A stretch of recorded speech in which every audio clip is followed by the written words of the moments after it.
ஒரு அரசியல் கட்சினா நான் இது கருத்துக்காக அரசியலுக்காக சொல்லலை. பொதுவாக ஒரு அரசியலுக்கு எந்த அரசியல் கட்சினாலும் சரி, ஒரு கூட்டங்கள் நடத்துகின்ற பொழுது அந்த அரசியல் கட்சியினுடைய தலைவர்கள் சீட்டோட அந்த வாகனத்தினுடைய பிரச்சார வாகனத்துடைய முன் சீட்டில் இருப்பாங்க.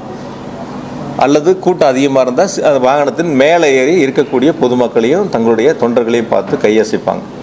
ஆனால் இந்த கூட்டத்தில் நடந்தது நீங்கள் எல்லாருமே லைவ் போட்டீங்க. ஏறத்தாழ கூட்டத்திற்கு ஒரு 500 மீட்டருக்கு முன்னாடியே வந்து வாகனத்தின் உள்பகுதியில் போயிட்டாங்க. ஸ்க்ரீன் போட்டாச்சு, லைட் ஆஃப் பண்ணியாச்சு. முன் சீட்டில் தான் எல்லோரும் உட்காருவாங்க, கையசைப்பாங்க, மேலே நின்று கையசைப்பாங்க. இது வழக்கமான அரசியல் தலைவர்கள் செய்யக்கூடிய ஒரு நிகழ்வு. ஆனால் அது நேர்மாறாக வந்து அந்த 500 மீட்டருக்கும் ஏறத்தாழ அந்த வாகனங்கள் செல்வதற்கு 1 மணி நேரம் ஆயிருக்கு. 1 மணி நேரம் அதை கடந்து செல்வதற்கான சூழல் உருவாயிருக்கு.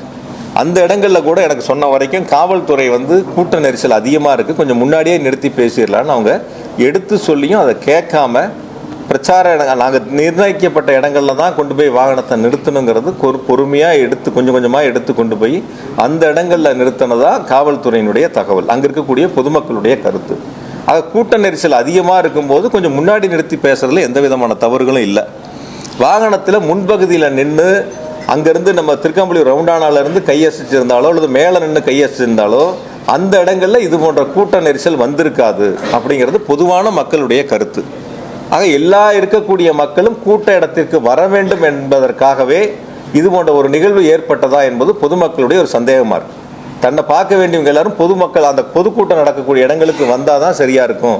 இப்போ அது வரைக்கும் முன் சீட்டில் இருக்கக்கூடியவங்க அந்த கூட்டத்துக்கு 500 மீட்டருக்கு முன்னாடி ஏன் வந்து வண்டிக்கு வாகனத்துக்கு உள்ளே போகணும், ஸ்க்ரீன் போடணும், லைட் ஆஃப் பண்ணணும்?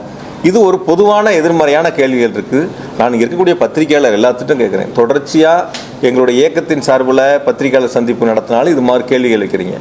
சோசியல் மீடியாலேயும் இது போன்ற கேள்விகள் இருக்குது. இது வரைக்கும் யாராவது இந்த கூட்டம் நடத்தின அரசியல் கட்சியினுடைய தலைவர்கள், 2ஆம் மட்ட தலைவர்கள், அடுத்த நிலையில் இருக்கக்கூடியவங்க யாருக்கிட்டையாவது ஒரு கேள்வி ஒன்று முன் வச்சிருக்கணும், இல்லை அவங்களாவது அதுக்கான விளக்கங்கள் சொல்ல முன் வந்திருக்கணும். ரெண்டும் எதுவுமே இல்லை.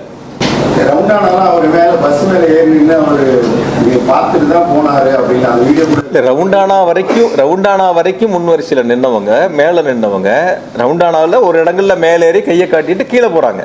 ரவுண்டானா முடிஞ்சதுக்கு அப்புறம் கூட்ட அரங்கத்துக்கு போகிற வரைக்கும் ஏன் உள்ளே போகணுங்கிறது தான் பொதுமக்களுடைய கேள்வி.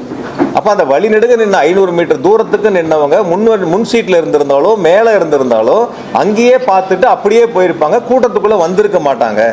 தன்னோட வந்த 3-4 ஆயிரம் பேர் கூட்டமும் சேர்ந்து உள்ளே வரும்போது தான் இது போல் நெரிசல் ஏற்பட்டது.